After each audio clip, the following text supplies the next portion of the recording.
Before we step into the journey from Dwaparayug to Kaliyug, we must first understand time itself.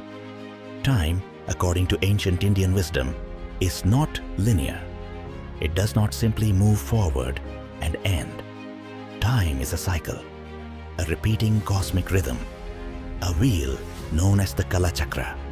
This great cycle is divided into 4 yugas: Satyayuga, Tretayuga, Dwaparayuga, and Kaliyuga. Satyayuga, the age of truth. It lasted for approximately 1,728,000 years. During this era, Dharma stood firmly on all 4 pillars. Human beings were truthful, spiritually elevated, and deeply connected to divine consciousness. There was peace, purity, and almost no presence of evil. Tretayuga, the age where righteousness slightly declined. Its duration was about 1,296,000 years. Dharma stood on 3 pillars. Human virtue decreased slightly, and ego began to rise. This was the era of great epics like the Ramayana, where good and evil first stood in clear opposition. Dwaparayuga, the age of conflict and complexity. It lasted around 864,000 years. Dharma stood on only 2 pillars. Morality weakened, desires increased, and war became inevitable. This was the time of the Mahabharata, where Dharma and Adharma clashed on a grand scale. Kaliyuga, the present age, lasting 432,000 years, and believed to have begun after the end of Dwaparayuga. Here, Dharma stands on only 1 pillar. Materialism dominates, truth declines, spirituality weakens, and confusion spreads. And now, we stand in that very age. But how did the world transform from the divine balance of Dwaparayuga into the darkness of Kaliyuga? Let us begin that journey. The transition from Dwapara to Kaliyuga marks one of the most profound turning points in civilizational memory. This is not just the story of a war. It is the story of a transformation, from inner mastery to outer dependency, from consciousness-based power to mechanical power. The age of Dwapara, Dwaparayuga, was the 3rd age in the great cycle of time. In this era, righteousness, Dharma, stood on 2 of its 4 pillars. Truth and virtue were still present, but they were no longer absolute. Human beings in Dwapara were not primitive. They were intellectually sharp, physically strong, and spiritually aware. Memory was powerful. Knowledge was transmitted orally across generations. The Vedas were preserved not through books, but through living minds. Education was not institutionalized in the modern sense. It was transmitted in gurukuls, forest academies, where discipline, meditation, martial training, and philosophy were integrated. A warrior did not first learn how to kill. He first learned how to control himself. Self-mastery came before weapon mastery, the nature of power in Dwapara. One of the most debated aspects of Dwaparayuga is the description of divine weapons, astras. Texts like the Mahabharata describe powerful astras such as the Brahmastra, Narayanastra, and Pashupatastra.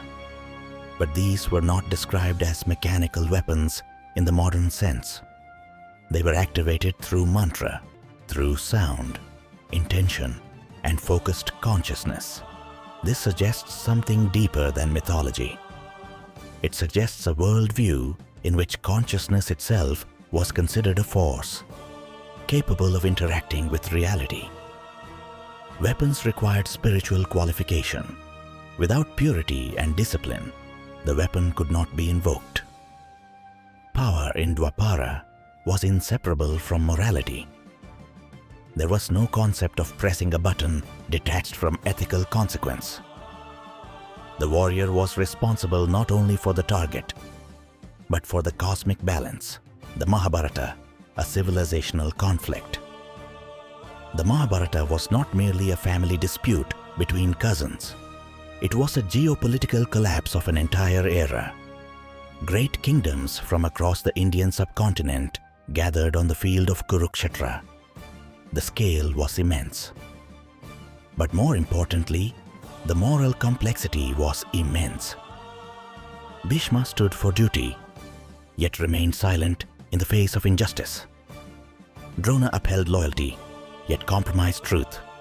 Karna embodied generosity, yet supported Dharma out of gratitude. Dwapara was not an age of simple villains and heroes.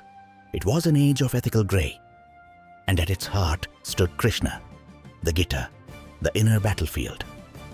On the battlefield, as Arjuna lowered his bow in despair, the crisis was not political. It was existential. He questioned the meaning of action, duty, life, and death. Krishna's response, preserved in the Bhagavad Gita, was not merely motivational. It was philosophical clarity. He spoke of Dharma, detachment, action without ego, and the eternal nature of the self. The war that followed lasted 18 days.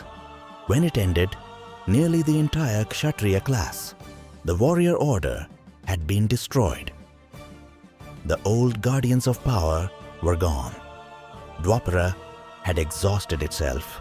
Krishna's departure, the turning point. But the real transition did not occur at the end of the war. It occurred when Krishna departed from the earth. The Bhagavata Purana suggests that with Krishna's withdrawal, the spiritual force sustaining the age diminished. Soon after, the city of Dwaraka, his kingdom, was said to have submerged into the ocean. Whether one interprets this literally or symbolically, the message is clear. A certain level of consciousness left the earth. The age that relied upon inner discipline could not continue. And with that, the cycle turned. Why the astras disappeared, an important question arises. If such powerful knowledge existed, why did it vanish? The Puranic explanation is subtle. As the yuga shifts, the dominant qualities of nature, sattva, rajas, and tamas, shift as well. Kaliyuga is marked by increased rajas and tamas, restlessness and inertia. Consciousness becomes fragmented.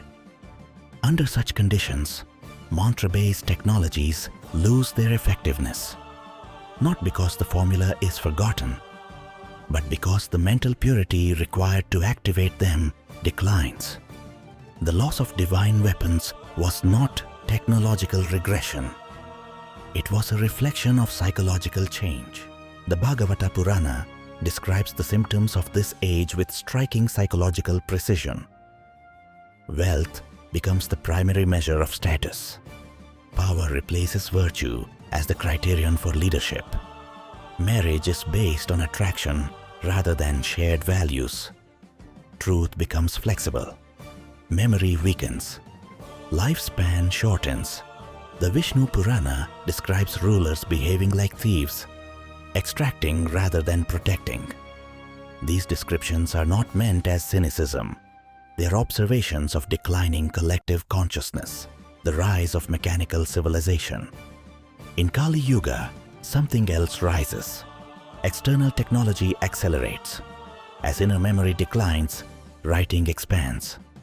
As meditation declines, machinery expands. As consciousness-based influence weakens, mechanical systems dominate.